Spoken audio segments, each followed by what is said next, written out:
intip juga story Dr. Dedi ya, ataupun Vivaldi Skin Clinic pasti udah tahu ya. Jadi minggu ini, hari Sabtu ini kita ngobrolin tentang kutil kelamin ya. Iya. Saya juga sedang ya. Nggak mungkin enggak. Nah, ini juga saya sekalian di live juga di Instagram. Seperti biasa. Ya, di DRD di SPKK Lombok. Jadi semisal mau ngobrol-ngobrol, mau nanya-nanya juga, cus, boleh langsung komen ya dok ya? Boleh langsung komen. Dengan topiknya hari ini adalah mengenai pencegahan kutil kelamin tadi. Ya, betul, pencegahan kutil kelamin ya. Oke. Gimana? Kalau misalnya udah lihat story itu kan ada gambar kembang kolnya itu dok. Apa ya? Ada hubungan apa gitu ya? Ya, jadi salah satu, iya, karena captionnya kan agak menarik tuh di ininya. Di Instagramnya kutil kelamin dapat dicegah dengan makan kembang kol. Tapi benar nggak sih dok? Enggak lah, itu hoax banget. Oke deh, kita langsung cari tahu aja kutil kelamin itu sebenarnya apa sih dok? Oke, jadi kutil kelamin atau di dalam bahasa medisnya kita kenal dengan nama Condyloma acuminata ya. Condyloma acuminata ini merupakan salah satu dari sekian banyak penyakit infeksi menular seksual yang disebabkan oleh virus. Begitu. Virusnya namanya human papilloma virus ya. Nah, dari human papilloma virus, kita kan sekarang lagi zamannya corona ya. Ya sama-sama virus, tapi dia beda keluarga.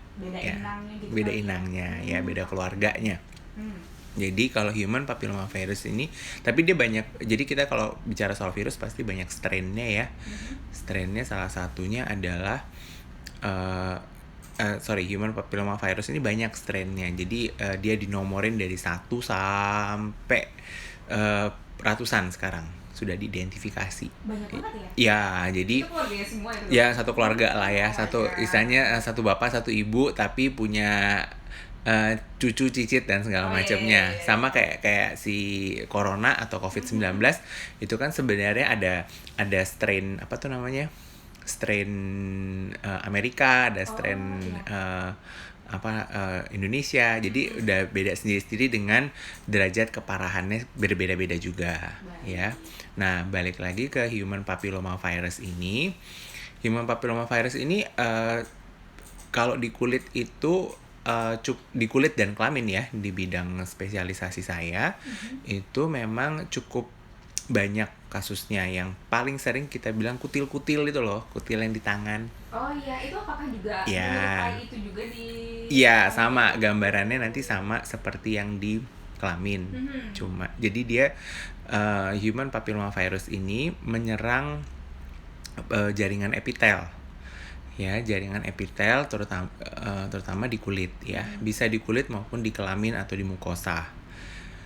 Nah, si human papilloma virus ini dia kalau di kulit kita kenal dengan namanya kutil. Kan ada tuh yang suka orang yang kutil-kutil di tangannya kayak daging tumbuh, tapi kita awalnya daging tumbuh tapi dia bentuknya kayak kasar ya, kayak berbiji-biji begitu atau bergerombol begitu. Nah, kalau itu biasanya beda tipenya. Jadi penyebabnya biasanya ada yang tipe 1, 3, 4 gitu ya. Tapi kalau saya agak lupa yang mengenai yang tipenya itu, pokoknya banyak yang itu. Tapi kalau yang kutil yang di kelamin itu biasanya paling sering adalah serotype atau tipenya itu yang 6, 11, 16 dan 18. Nah, sayangnya keempat tipe ini juga ternyata menurut penelitian itu juga dapat menjadi penyebab dari kanker serviks maupun kanker penis maupun kanker anus. Jadi ini benar-benar bisa micu juga gitu. Iya, jadi salah satu pemicu terjadinya kanker. Nah, oleh karena itu maka seiring dengan bertambahnya waktu bahwa ternyata human papillomavirus ini memang sebaiknya dicegah gitu. Yep, seperti itu. Nah, bentuk gambarannya si human papillomavirus atau penyakit kutil kelamin atau kondiloma acuminata ini ya bentuknya itu kalau dia udah gede jadi kayak kembang kol. Oh, jadi itu kenapa ada kembang kol? Iya. Di postingan gitu. Tadinya sih mau nyari yang jengger ayam, lebih mirip lagi sih jengger ayam. Oh, yang merahnya itu. Iya, yang itunya tuh, punuknya itu. Nah, itu ada yang bener. gambarannya persis seperti itu. Oh, tapi kalau misalnya semakin besar ya seperti kembang kol gitu. Iya, betul. Dan banyak jumlahnya. Wah, Gitu. itu ada di sekitaran bagian luarnya atau di dalamnya? Jadi kalau di jelas yang karena kita bicaranya genital warts atau kutil kelamin ada di daerah kelamin ya, ada di daerah kelamin, terutama kalau pada pria itu biasanya di daerah glans penisnya ya. Jadi di lekukan dari penisnya ya. Nah, terus kalau biasanya juga bisa di area pubis atau area yang apa sih namanya? Ya di area pubisnya ya, yang ada rambutnya itu juga bisa. Nah, kalau pada perempuan itu biasanya di introitus vagina atau di lubang vaginanya atau di lubang misfinya, ya. Nah, bisa juga di bibirnya, ya. Terus juga bisa kalau misalnya ya memang ini agak-agak sensitif ya. Kalau permainannya sampai ke belakang-belakang. Waduh. Itu juga bisa timbul di area belakang. Wah, di pintunya gitu ya. Nggak di tempat pembuangan sampah yang di belakang itu gitu. Bener-bener. Ya. Karena nggak dipungkiri ya. Iya, jadi gitu. Main sampai belakang ya. Iya, mainnya sampai belakang gitu, nggak cukup di depan juga masuk dari belakang gitu ya.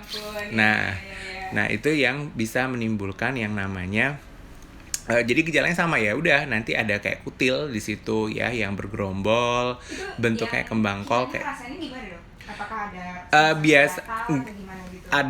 Ada biasanya sih gejala subjektifnya atau gejala yang dirasakan itu biasanya ada gatal ya. Terus yang kedua biasanya ada sakit-sakit sedikit ya, atau nyeri ketika waktu berkemih ya, terutama kalau memang di daerah tersebut orang dia menghalangi jalan, kan ada yang memang tempatnya benar-benar di lubang kencingnya ya, itu jadi menghalangi.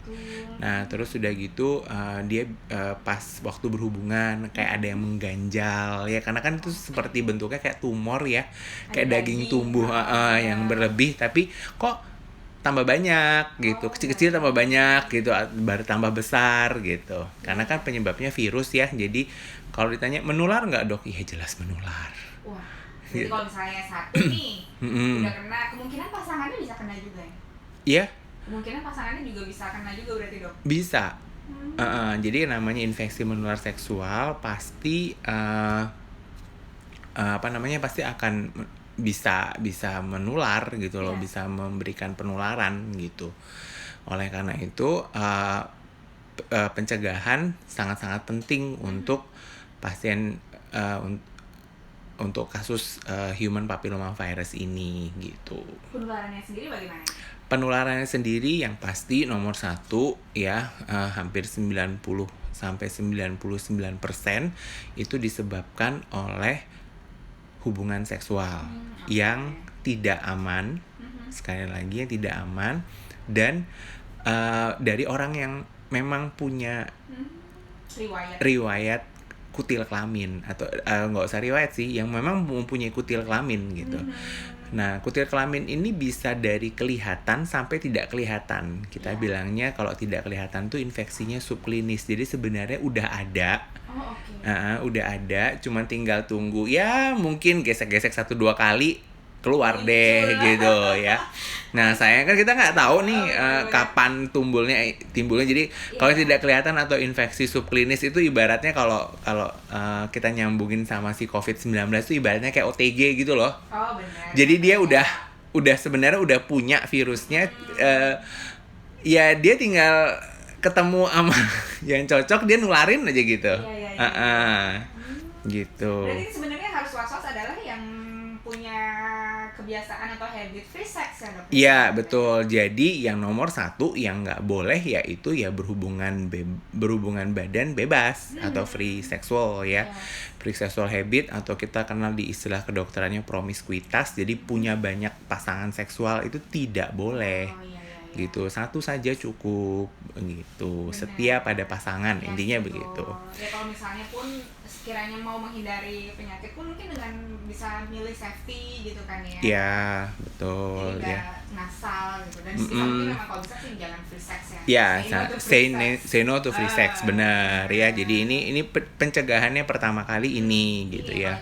Paling penting banget gitu ya. Jadi be faithful.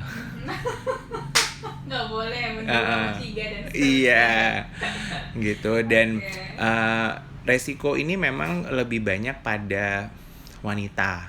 Cewek memang lebih rentan ya, cewek memang lebih rentan walaupun pada pria pun mempunyai konsekuensi yang sama. Tapi memang lebih banyak laporannya ke yang mungkin karena perempuan lebih care kali ya dibandingkan laki-laki ya. Nah, salah satu pencegahannya juga yang penting dari kutil kelamin ini yaitu sudah ada vaksinasi. Oh, udah ada vaksinnya? Ya, jadi sudah ada vaksinasinya. Cuman vaksinasi HPV ini atau Human Papilloma Virus ini itu memang tidak sepopuler vaksin-vaksin waktu kita masih kecil tuh. Vaksin TBC gitu ya, kan sudah ada campak gitu ya. Atau yang campaknya morbil ya, hepatitis yang gitu-gitu ya. Jadi memang tidak sepopuler karena dia termasuk sebenarnya vaksin HPV ini termasuk vaksin dewasa. Jadi memang kan jarang ya kita dengar kita udah gede-gede mau divaksin, jarang kan. Jadi kalau vaksin tuh kayaknya programnya anak kecil gitu loh. Gitu ya. Udah nggak ada prioritas. Padahal ya vaksin HPV ini merupakan salah satu vaksin yang penting ya. Tapi sekali lagi yang perlu ditekankan, vaksin ini untuk memang infeksi virus ya. Jadi bukan untuk kanker serviksnya. Jadi memang ada pengertian, saya pernah baca di lini masa di media sosial. Vaksin kanker serviks bukan. Jadi dia lebih kepada vaksinnya adalah untuk virus. Ya tetap ya. Jadi vaksin itu tujuannya untuk mencegah dari virusnya ya. Karena memang virus HPV ini memang salah satu penyebab dari CA cervix atau kanker cervix gitu. Jadi ada kalimat yang kepotong gitu loh. Ya, jadi nggak lengkap informasinya. Ya, jadi vaksin ini adalah untuk mencegah memang kanker serviks, tapi vaksinnya ini memang untuk melemah karena dia ada virus yang dapat menyebabkan kanker serviks tadi. Gitu.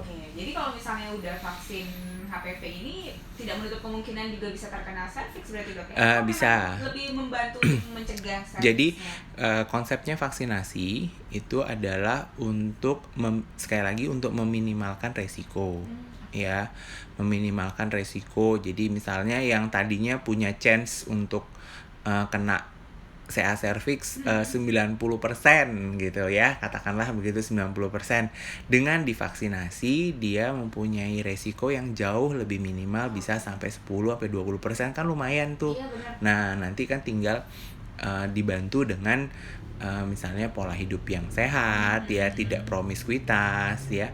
Karena memang kayak CA cervix yang saya tahu itu memang disebabkan karena terlalu sering berhubungan, even mungkin karena terlalu sering berhubungan itu karena trauma yang terlalu sering di daerah cervixnya. Walaupun memang sama pasangan yang itu bisa saja dan mempunyai bakat genetik, misalnya orang amit-amit ya orang tua punya bakat kanker payudara, kanker serviks biasanya nanti ada gen yang diturunkan.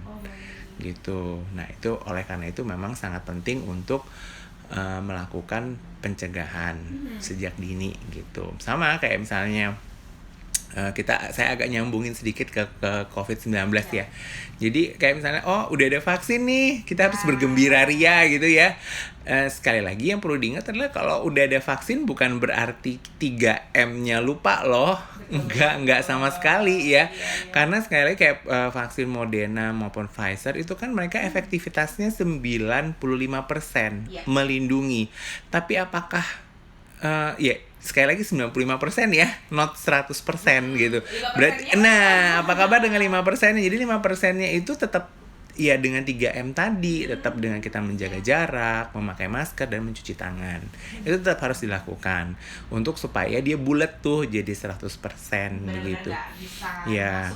Nah, betul, karena sekali lagi vaksinasi merupakan salah satu usaha kita manusia untuk mencegah penyakit masuk, untuk mencegah dan meminimalkan resiko terhadap kita terkena penyakit tersebut. Begitu.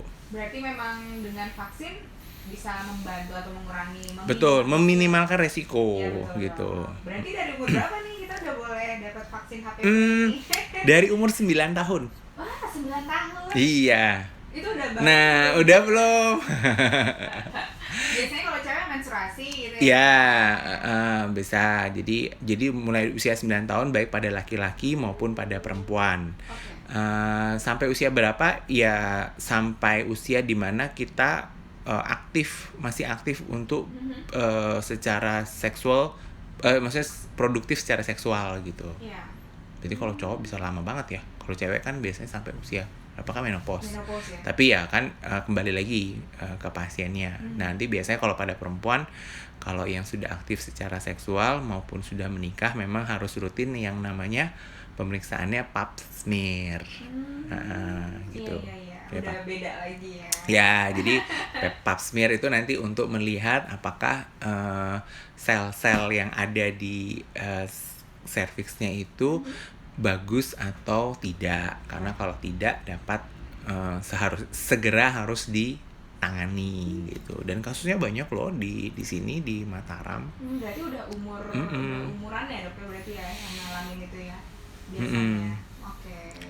Nah, ini ada satu yang bertanya, Mbak Citra, kalau benjolan isinya kayak nanah gitu juga termasuk kutil kelamin ya dok? Oh enggak, jadi kita bicara soal infeksi menular seksual yang bentuknya tumor. Jadi salah satunya adalah memang kutil kelamin, karena kan dia lihat berbentuk kayak daging ya, daging kayak kembang kol gitu, kayak jengger ayam ya, kayak gitu deh modelnya. Nah, kalau yang benjolan berisi nanah ibaratnya itu kayak, kalau saya bilang kayak kantong plastik berisi cairan. Ya, tapi cairannya itu susu kental manis gitu. Susu kental manis tapi yang nah, itu beda. Jadi itu kita masukkan dia ke bisa karena namanya Bartholinitis atau peradangan kelenjar Bartholin. Nah, itu menular juga nggak? Itu menular. Menular juga gitu, karena dia isinya, apalagi kalau udah sampai isinya nanah itu biasanya. Kalau dia isinya masih bening sih enggak. Ya, karena dia karena pembengkakan dari si kelenjarnya aja. Tapi kalau dia udah berisi nanah ya pasti ada kuman di dalamnya dan memang bisa menular. Tapi menularnya pun enggak yang ya palingan kalau pada pria jadinya gejalanya kencing nanah ya. Oh, benar. Gitu. Ada ya. Seperti itu. Jadi beda. Masih ada yang nanya? Masih. Sebelum vaksin sebaiknya pap smear dulu ya, Dok? Enggak. Jawabannya enggak. Boleh. Langsung aja vaksin. Oh, ya jadi nggak perlu pap smear. Nggak perlu pap smear. Kan nggak mungkin juga anak usia 9 tahun perempuan di pap smear. Ya. Tapi mungkin yang bertanya kebetulan mungkin udah dewasa, betul. Nah, jadi kalau jadi intinya sih nggak perlu nggak wajib harus pap smear dulu, tapi akan lebih baik kalau misalnya sudah sexually productive, sudah menikah, apalagi sudah punya anak, pap smear merupakan salah satu kewajiban. Ya, vaksin iya juga, jadi dia dua-dua jalan bareng gitu. Nah, memang ada konsensusnya, ada yang bilang dengan kita vaksinasi mungkin pap smear-nya nggak mesti berapa bulan sekali atau berapa tahun sekali, jadi bisa lebih dijarangkan. Itu aja sih. Oke, baik. Itu berapa kali dok biasanya kalau vaksin? Apakah dengan sekali vaksin aja sudah bisa tenang? Berapa kali?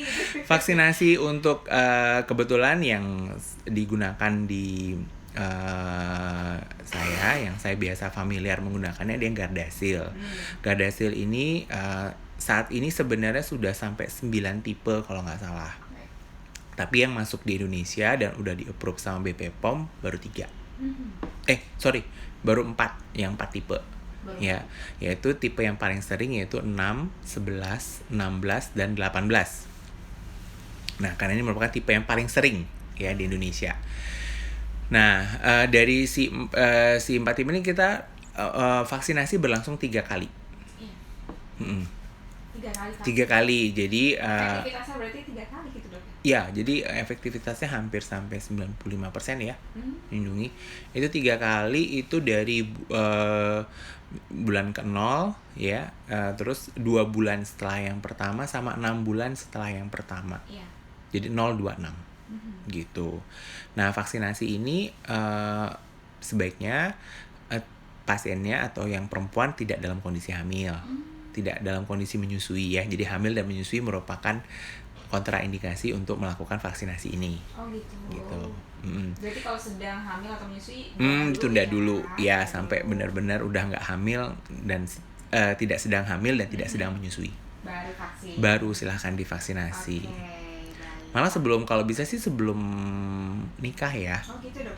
Lebih baiknya ya. Iya kan perlindungannya sama-sama gitu. Iya, betul ya. Jadi misalnya sebelum menikah kita selain melakukan premarital check up ya, kayak kita meriksa yang namanya torch ya. Untuk toksoplasma, ya rubella ya. Di klinik nggak dok? Kalau torch kita biasanya saya rujuk ke lab, yaitu biasanya saya bekerja sama dengan lab Prodia.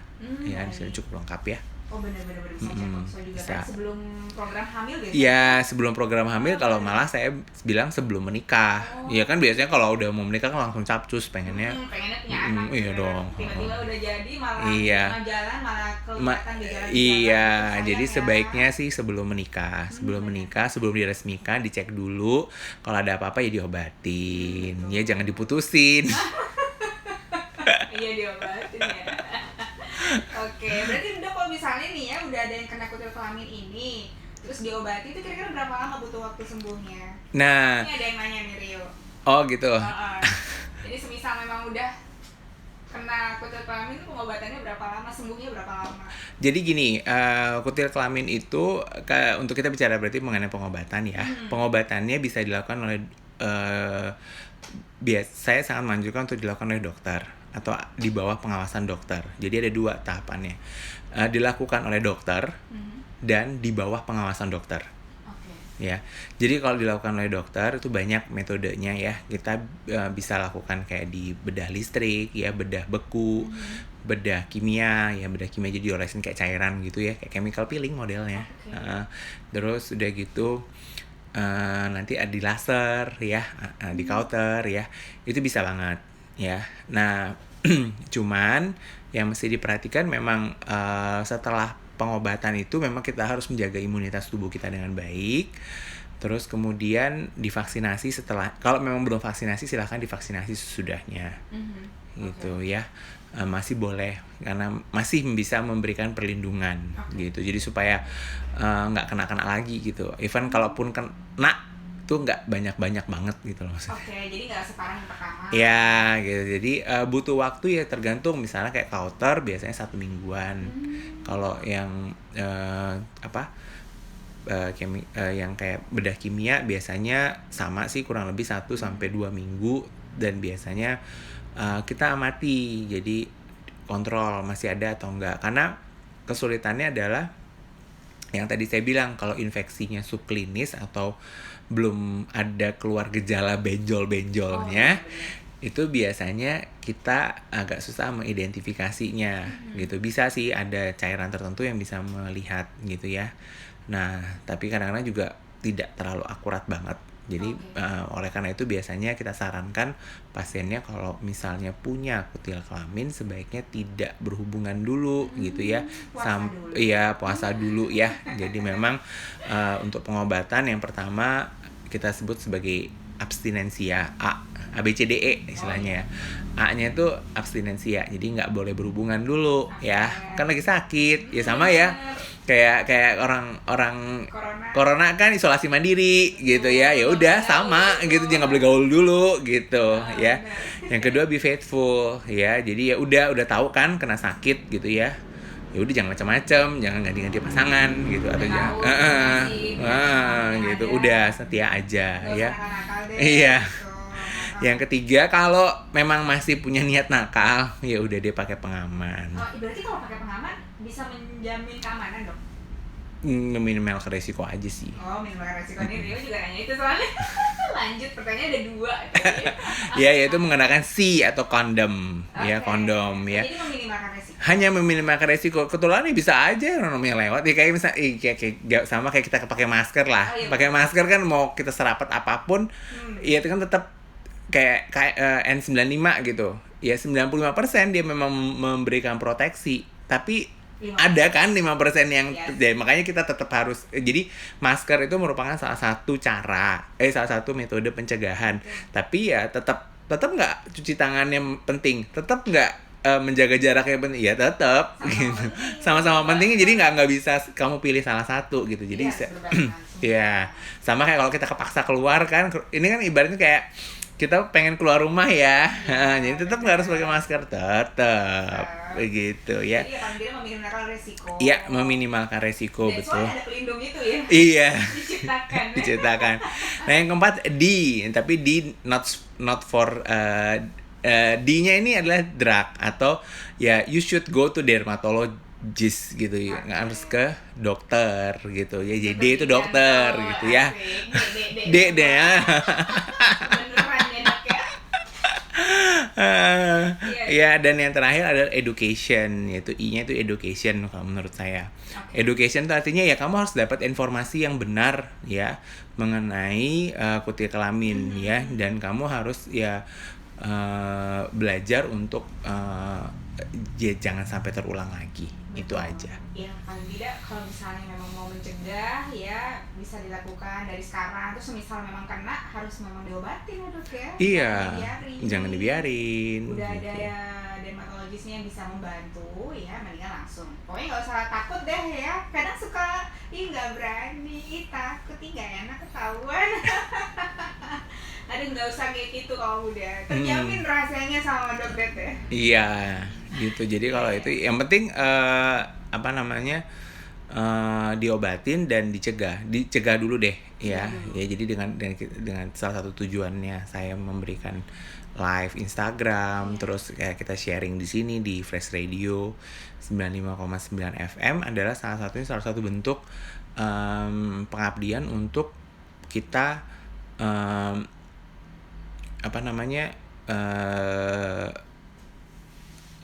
untuk supaya masyarakat itu paham, setidaknya terpapar dulu dengan ada loh penyakit ini. Jadi bukan untuk menakuti ya, sekali lagi lebih untuk ke awareness ya. Jadi ada nih penyakit ini, paham saya harus mesti ngapain sebagai langkah pertamanya gitu ya.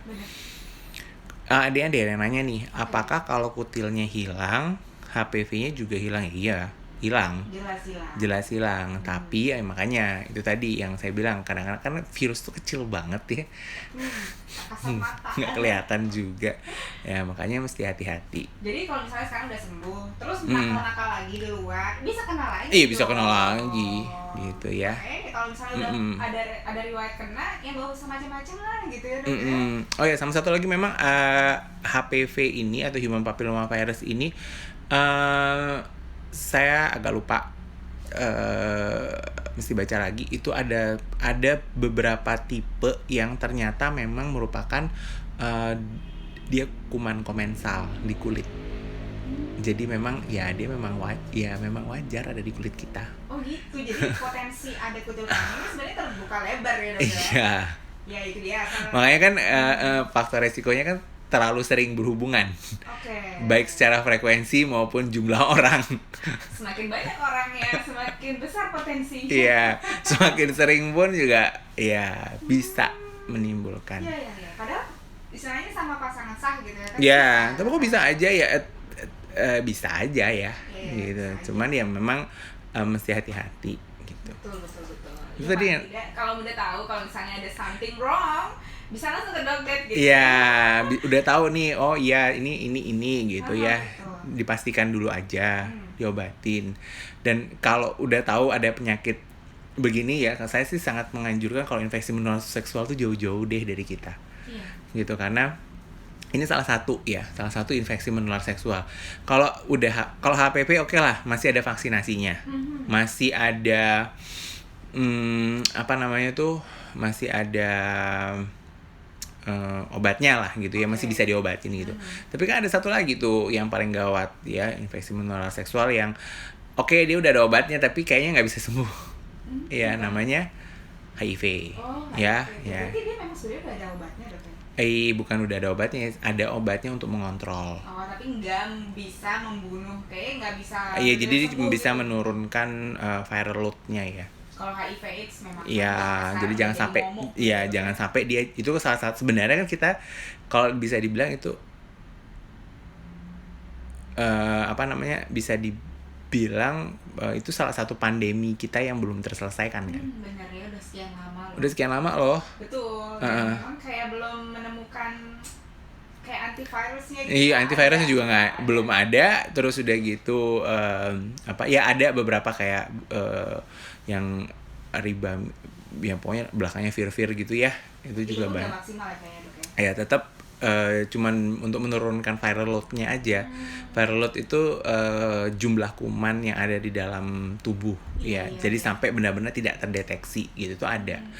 Jadi supaya orangnya itu harapannya tidak jatuh ke fase berikutnya yaitu AIDS gitu. Tapi sekali lagi ya namanya, makanya saya bilang yang susah kan di sini tuh menghilangkan stigmanya ya. Nah, jadi HIV AIDS pun ya, orang dengan HIV AIDS itu belum tentu dia karena nakal loh. Benar, bisa Gitu. jadi karena tertular juga. Bisa jadi ya, saya bilang Tertularnya dari hal-hal remeh kayak iya, misalnya jarum suntik. jarum suntik Ya, gitu kan, Dok ya. betul, jarum suntik, transfusi darah ya, atau dari ibu ke anak. Kalau pemakaian sabun bareng gitu Enggak. Enggak ya itu ya. Heeh. Soalnya sempat ada yang bilang katanya bisa dari pengeluaran pakai sabunnya bareng. Enggak, sama sekali tidak ya. Enggak Jadi ya? dari makan juga enggak ya, cuman memang tidak boleh kontak sama yang sekret atau liur atau darah gitu, memang harus berhati-hati. Makanya memang kita harus lebih berhati-hati. Ini ada nanya nih sih, nanyanya bukan ngetes ini sih. Yang nanya SPOG. Wah. Sexuality Objin. Ada kaitannya nggak, Dok, sama oral sex? Ya intinya kan segala macam bentuk hubungan badan ya, mau dia oral, mau dia anal, mau dia genital atau genital ya, bisa saja mempunyai resiko. Oke. Begitu. Bisa aja ya. Oke. Ini ada efek samping nggak sih sebenarnya, Dok, kalau vaksin HPV ini? Semisal mau vaksin, ada efek samping nggak? Efek samping sih sejauh ini karena dia sudah sampai fase trial ketiga, udah lewat ya. Jadi sudah memang post marketing surveillance-nya juga cukup baik. Palingan karena dia disuntikan di intramuskuler atau di otot, jadi biasanya pegel. Kayak kemeng gitu loh tangannya habis disuntiknya, karena disuntiknya di otot ya. Jadi agak-agak kebas gitu mungkin rasanya. Ya, agak-agak pegel gitu. Pegel gitu. Itu doang efek sampingnya. Ya, atau lebam. Ya yang penting sebelumnya makan dulu ya. Atau ada yang takut jarum. Pernah waktu itu satu kejadian, pasien saya tuh takut sama jarum suntik ternyata. Jadi dia lemes. Tahu, dia mau tahu mau suntik, cuman dia nggak cerita kalau dia tuh ternyata takut disuntik gitu loh. Jadi pas iya, saat itu lemes. Saya tanya, udah makan belum? Pantas aja lemes gitu. Jadi ya udah makan dulu ya. Takutnya pingsan nanti repot juga ya.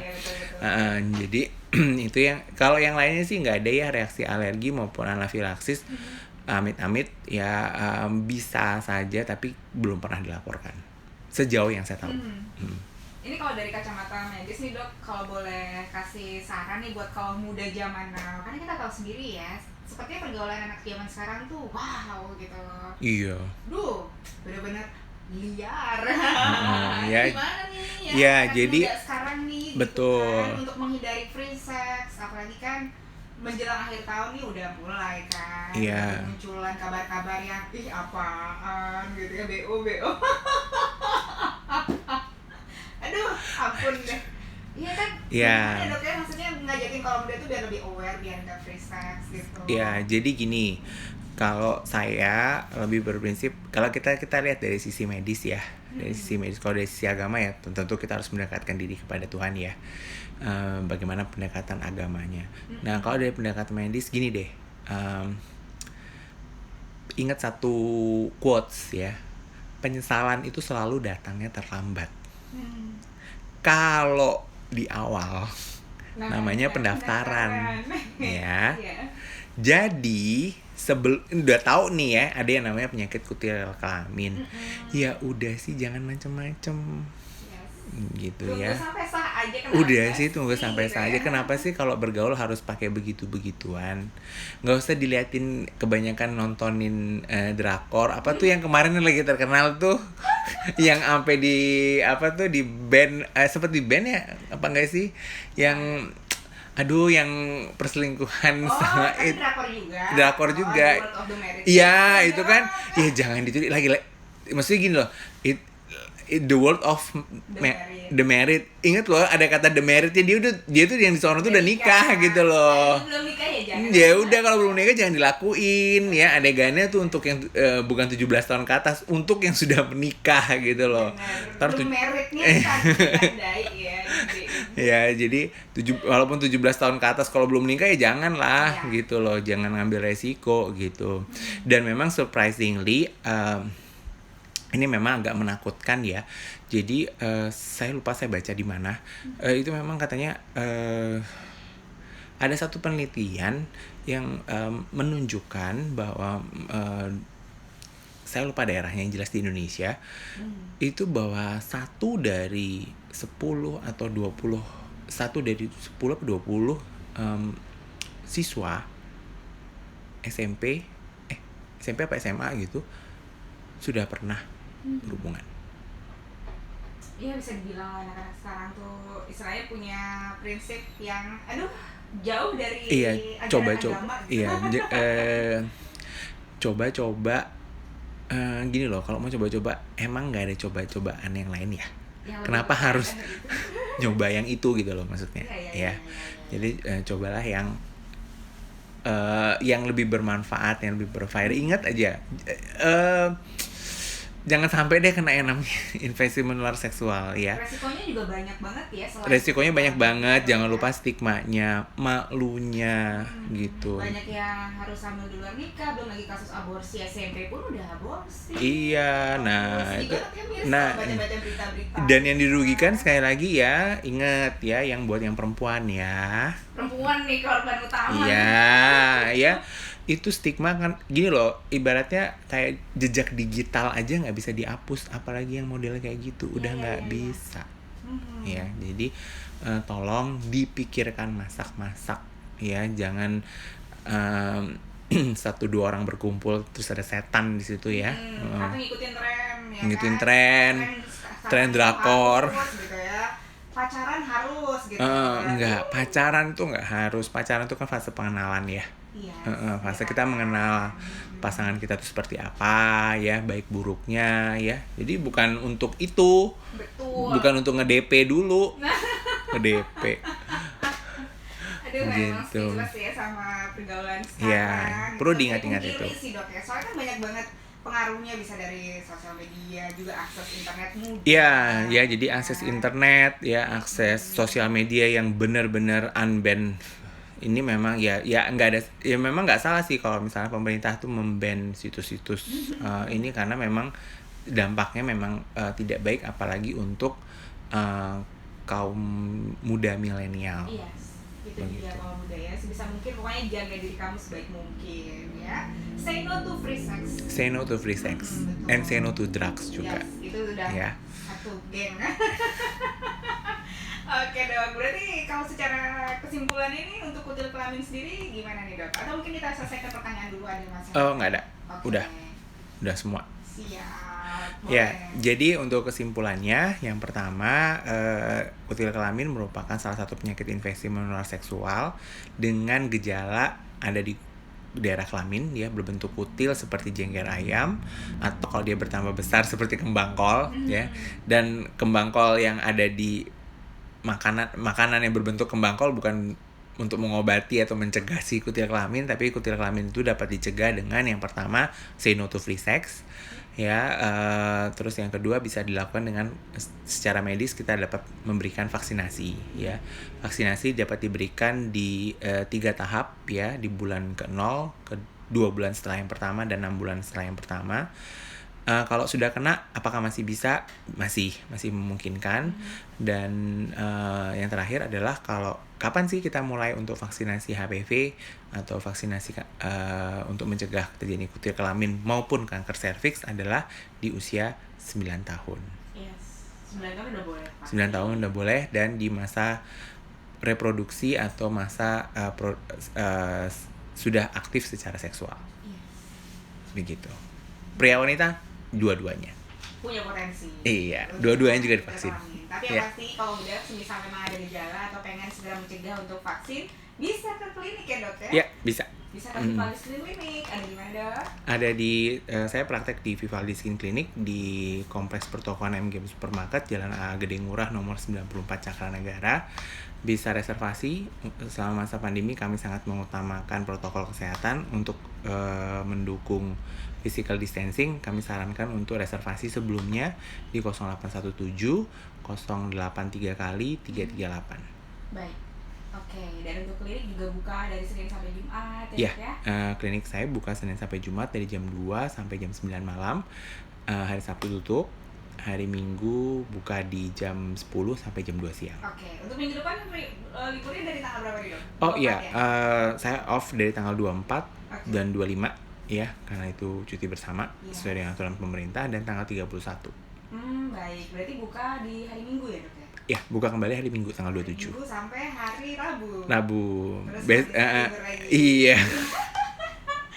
Iya, Besok iya. buka sampai hari Rabu. Iya benar, besok buka sampai hari Rabu terus Kamis Iya. libur ya sampai Sabtu. Oke, yang pasti kalau misalnya punya pertanyaan seputar kelamin ya, nggak cuma kutil kelamin, semisal memang ada yang pengen disampaikan ke Dokdet ya, ada keluhan-keluhan boleh bisa bergabung di Instagram DM Dokdet